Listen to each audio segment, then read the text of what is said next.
Saya tidak pernah melihat waktu sebaik hari ini, sebaik momen ini. Dan itulah yang membuat saya gregetan kepada pemerintah yang saat ini. Sehingga kalau Anda sahabat semua dengar video kita atau menonton atau lihat kutipan tulisan dan sebagainya, saya tuh kayaknya orang gregetan sama sekali.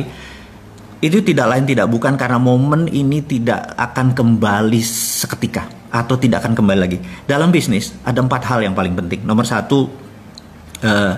adalah masalah funding kira-kira 10%, masalah bisnis model 18%, kemudian masalah SDM, Anda harus punya SDM yang bagus, manajemen yang bagus, motivasional itu sekitar 28%. Tapi sisanya adalah momentum.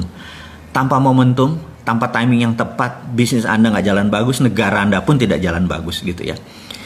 Kapan masuk pit stop kalau Anda di Formula One? Kapan Anda ganti fresh leg kalau Anda main bola ya?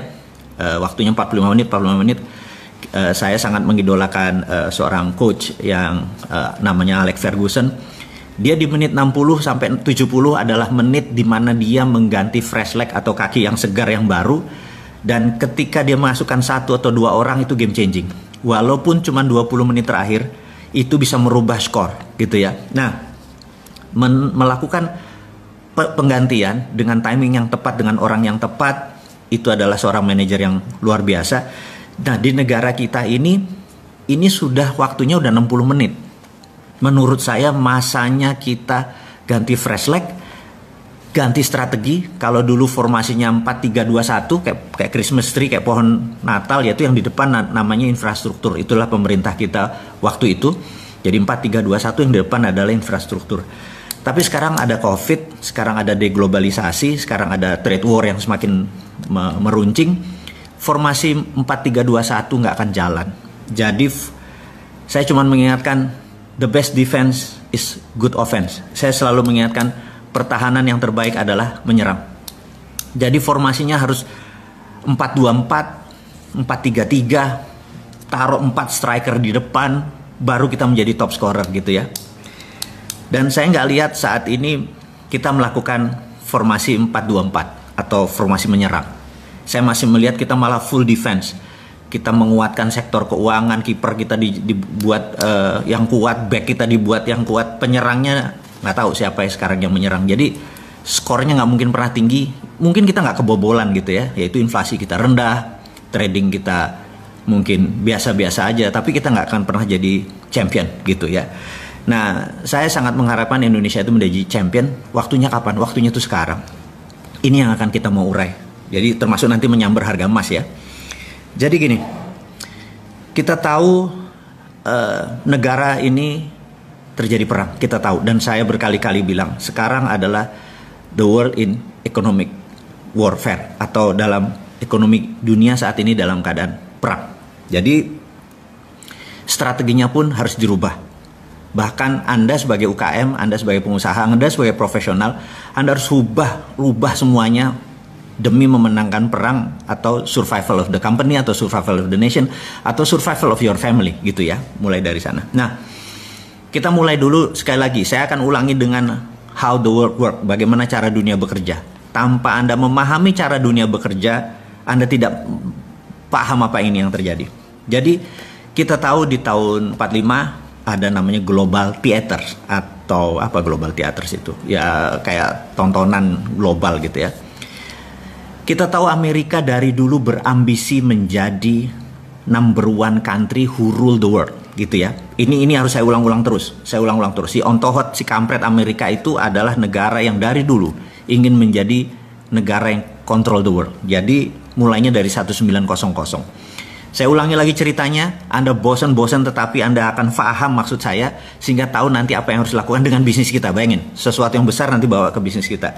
Bahwa waktu 1900 dunia dalam keadaan sangat genting waktu itu, semua negara hampir dalam kondisi perang. Inggris adalah negara yang disebut the sun always shine. Jadi saking besarnya wilayah jajahan dia, kolonialisasi, kolon tuh usus ya, dan menghasilkan shit gitu ya. Jadi kenapa disebut kolonialisasi jadi ngerti kan? Oke, kita lanjut nanti. Jadi Inggris tuh besar tapi semua di challenge, semua negara men-challenge dia, Belgia, Portugis, Spanyol, Perancis dan lain sebagainya. Sehingga Inggris merasa perlu ally. Dan di 1904 delegasi Inggris datang ke Amerika untuk mengajak Amerika sebagai negara yang tidak dijajah dan tidak menjajah. Negara Amerika dikenal waktu itu dengan penghasil sumber energi. Jadi kita tahu John Paul Getty, Rockefeller adalah mereka-mereka yang menghasilkan dari crude oil dibuat menjadi kerosin atau minyak bakar. Dia tahu ini yang kontrol. Kemudian setelah Tesla menciptakan listrik, kemudian siapa lagi yang listrik diciptakan, mereka memerlukan gasolin untuk juga bahan bakar Ford untuk mobil dan lain sebagainya. Terus diubahlah dari kerosin menjadi gasolin atau bahan bakar minyak untuk kendaraan dan lampu dan lain sebagainya, untuk genset dan lain sebagainya. Amerika so powerful, bahkan ketika diajak delegasi Inggris untuk mengajak Amerika menjadi junior ally, dibawalah Amerika ke Eropa. Ini dosa pertama, kegoblokan pertama bangsa Inggris, memperkenalkan Amerika pada sisi lain dunia. Jadi Amerika melihat, oh Eropa tuh begini gitu ya, teknologinya begini. Begitu mereka balik, mereka rapat, Amerika rapat besar. Mereka bilang, ternyata Eropa teknologinya ketinggalan 50 tahun dari Amerika. Anda tahu ya, sahabat semua. Kalau Anda tahu bahwa Perang Dunia Pertama 1918, 1914 itu senjatanya locok, jadi clack door satu ya. Tapi Amerika sudah revolver, begitu nembak dek itunya muter sendiri, revolvernya muter sendiri. Jadi saya ingetin lagi bahwa kembaran saya itu film Last Samurai, si Tom Cruise, waktu dia bertempur terakhir dengan para samurai itu Amerika sudah pakai tembakan yang dedet gitu ya, dan itu sudah otomatis. Jadi teknologi Amerika sudah 50 tahun lebih advance daripada teknologi Eropa. Amerika melihat ini adalah peluang untuk menaklukkan dunia. Kemudian 1906 Amerika pertama kali 1 jam terbang, jadi pesawat Amerika ciptakan. Dunia terpesona sekali lagi, dan sejak saat itu Amerika punya grand plan ini menaklukkan dunia, itu ya. Oke. Kemudian ketika tahun itu negara-negara jajahan, semua negara-negara jajahan wilayah Eropa itu diinfiltrasi oleh CIA untuk merdeka. Karena itu gerakan dunia hampir sama, mulai dari Afrika Selatan, India, Indonesia, Thailand nggak pernah dijajah, Malaysia, semua negara bergerak hampir sama di tahun 40-an, 45 puncaknya. Dan apa yang dilakukan oleh Amerika adalah strateginya yang namanya dekolonialisasi. Dekolonialisasi adalah Amerika ingin Eropa tidak kaya lagi dengan seluruh negara jajahannya dilepas, gitu ya. Karena itu Amerika mensupport kemerdekaan Indonesia, mensupport kemerdekaan banyak negara, mensupport. Sekali lagi ini bajingannya dia. Jadi jangan menganggap itu pahlawan ya. Dan itulah disebut global theater. Tanpa global theater ini Pak Karno ngambil momen, gitu ya. Dia tahu Pak Karno, saya bisa berulang-ulang menyatakan dari sisi lain seorang yang luar biasa. Dia ngelihat global theater ini, dia manfaatkan untuk memerdekakan Indonesia. Nah, akhirnya semua negara merdeka. Gandhi di India, kemudian Zulfikar Ali Bhutto, kemudian di Amerika Latin dan lain sebagainya. Anda yang lebih pintar dari saya untuk pelajaran sejarah. Yang saya mau mengingatkan sekarang, kita mirror, kita cermin tadi kita bawa. Nah, ketika China dengan strateginya pertama ingin menaklukkan dunia, karena penting China menaklukkan dunia, China melakukannya berbeda. Kalau Amerika dengan military approach atau pendekatan militer, China melakukan pendekatan dengan economic approach. Jadi dua-duanya melakukan kolonialisasi, hanya China menggunakan kolonisasi 5.0 yang disebut economic approach, Amerika menggunakan military approach. Economic approach ini luar biasa karena tidak terasa.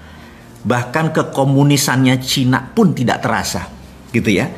Kefasisan gerakan bernegara berideologi tidak bertuhan itu pun tidak terasa. Bahkan kita sekarang yang nganggap Hitlernya itu Trump, gitu ya. Bukannya yang tidak bertuhan gitu, yang fasis itu ya Trump gitu, bukannya ini. Saya bukan pembela Trump ya, hanya diingetin aja bahwa betapa dahsyatnya propaganda itu bisa merubah mindset kita semua. Nah, Tujuan kita sekali lagi bukan untuk menjelek-jelekkan putusan pemerintah, bukan, sekali lagi sabar ya, sabar. Ini tujuannya adalah kita supaya ekonomi kita Anda berdaulat, kita berdaulat, saya berdaulat gitu. Nah, balik lagi ke cerita kita 5.0 itu begini caranya. Mereka menggunakan strategi namanya closed loop. Closed loop itu begini. Kita kasih contoh Bali ya. Jadi kalau ada turis datang ke Bali, turis Cina nih terutama, apa yang dilakukan oleh kolonialisasi 5.0? Jadi dia beli hotel, kemudian dia beli restoran, kemudian dia beli kafe, kemudian dia beli tempat oleh-oleh, kemudian dia punya tour and travel. Begitu kapal dari China datang, dijemput oleh tour travel dia, bawa ke hotel dia, makan di restoran dia, terus nonton tari kecak, terus lihat ini segala macam 1-2, kemudian balik lagi. Itu adalah kolonialisasi 5.0 gitu ya. Dan mereka bayarnya pakai apa? Pakai Alipay. Pakai mereka digitalnya dia. Jadi nggak ada kita megang uangnya pun tidak gitu ya. Nanti semuanya interbank di dalam bank. Balik, itulah 5.0. Anda udah tahu, saya ulangi ini berkali-kali, tapi ini demi pemahaman saya harus ulangi berkali-kali. Kemudian apa yang dilakukan oleh misalnya di Sulawesi Selatan ada perusahaan tambang, itu juga sama. Mesinnya dari Cina, produknya dari Cina, teknologinya dari Cina, uangnya dari Cina, TKA-nya dari Cina, bayar pun pakai yuan gitu ya. Jadi yuan mendadak menjadi cadangan devisa. Saya bilang kok bisa ya segitu naifnya kita menerima cadangan devisanya kita pakai yuan gitu ya. Dan saya sih nggak setuju, tapi monggo ya Pak, kalau pemerintah ngambil itu sebagai sebuah kebenaran versi dia, mereka bertanggung jawab. Kita cuman sisi lain, the other flip of coin, sisi lain dari koin kita lihat kan, bos ini bos gitu ya. Nah, itu adalah close loop. Tujuan mereka adalah mereka itu lahannya terbatas, produksinya terbatas. Berapa ton mereka sehari perlu telur, berapa ton mereka sehari perlu pangan, berapa ton mereka perlu sumber daya alam mereka untuk membuat pabrik-pabrik mereka berjalan. Mereka memerlukan kuasi teritori atau perluasan teritori gitu ya, kuasi teritori. Dan kita tahu bahwa kalau how the world work adalah cara dunia bekerja adalah Eropa adalah negara produsen, Amerika adalah negara produsen, kemudian sumber bahan bakunya dari Afrika untuk Eropa, sumber bahan baku Amerika Latin untuk Amerika Utara, dan Asia kebanyakan adalah market. Jadi begitu China jadi produsen, maka China harus punya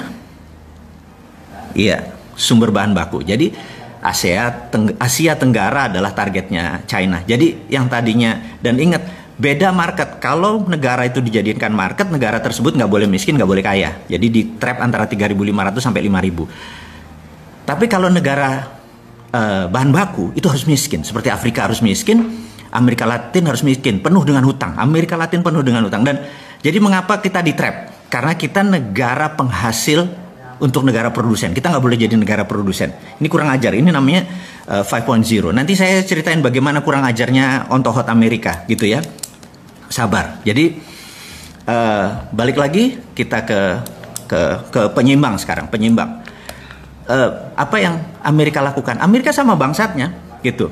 Jadi bayangin dia saat ini negaranya sejak tahun 71 memprinting dolar tanpa underlying emas gitu ya. Nah, yang terjadi adalah nilainya. Jadi apa underlyingnya? Underlyingnya adalah hutang. Nanti teman-teman saya kasih berapa hutang dunia yang menjadi underlying IMF to print money-nya dolar. Kurang ajar nggak? Saya ulangi lagi ya. Saya akan kasih kepada teman-teman link yang setiap detik itu akan nambah karena beban bunga dan besarnya pinjaman uang negara-negara asing untuk jadi underlying-nya IMF untuk dolar printing money. Jadi dolar printing money-nya pakai dolar. Jadi gini, misalnya negara Papua Nugini, ini kita lepas pakai ini ya, strateginya obor. Papua Nugini pinjam uang dari IMF katakanlah 4 billion dolar gitu ya. Di pembukuannya di sini adalah hutang, di sini adalah pemberi utang IMF. IMF minta Amerika print, cetak kasih ke sini. Berdasarkan apa Fed ngeprint? Berdasarkan hutangnya Papua Nugini. Begitu Papua Nugini membayar balik, itu menjadi asetnya IMF. Kita tahu kan 26% pemilik IMF adalah Amerika, dan untuk voting right-nya perlu 75%. Saya ulangi lagi. IMF itu untuk mengambilkan resolusi perlu 75% suara. Sementara suaranya Amerika 26%, alias kalau Amerika tidak pernah setuju, suaranya paling pol 74%. Kesimpulan, nggak pernah ada resolusi. Jadi IMF punya Amerika ya. Itu kurang ajar satu, harus diterangin terus. supaya jangan bangga sama asing, jangan bangga sama asing. Itu tujuannya. Bangga itu sama putra bangsa kita sendiri, dengan ide kita sendiri, dengan teknologi kita sendiri. Mau boleh kampungan, mau nggak efektif, tapi hasil produksi bangsa ini. Kalau itu disupport, kita menjadi negara besar. Jangan bilang, bangsa Indonesia nggak efisien mesinnya. Attitude orang Indonesia males. Ya lu yang buat males. Lu hakimi kita dengan kayak gitu ya. Sebagai bapak bangsa, Anda harus menjadi seorang bapak gitu ya. Dan bapak itu ya harus ngayomi. Mau dari 5 anaknya 1 nakal, ya harus ngayomi. Itu anakmu. Jangan bilang anak gue cuma 4, ini bajingan gitu ya. Nggak bisa begitu bernegara. Anda nggak boleh menghukum anak sendiri. Salah, ajari.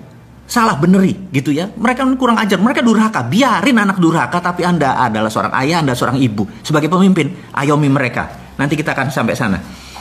Kembali ke ontohotnya Amerika, si borokokoknya si Amerika yang saat ini merasa ini Trump nih, saya ini nggak suka sama Trump, tapi Trump ini punya sisi pandang yang beberapa saya setuju, yaitu dia menyebutkan bahwa kami nggak punya cukup emas.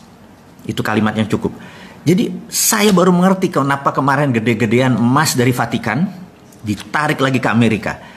Sahabat, saya hanya mau mengingatkan, negara terbesar di dunia yang punya cadangan emas adalah Amerika, dan nomor 2 adalah Vatikan.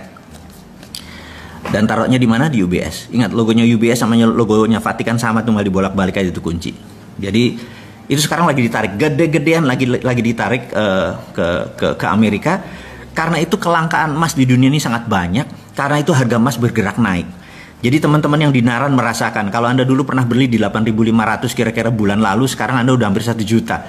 Jadi Anda udah hampir untung 7%. Jadi bayangin, yang tadinya Anda cuman rupiah Anda taruh, mendadak rupiah Anda punya underlying gitu ya. Dan menurut saya entah bagaimana saya merasa bahwa 1 troy ounce itu saat ini 1.800-an.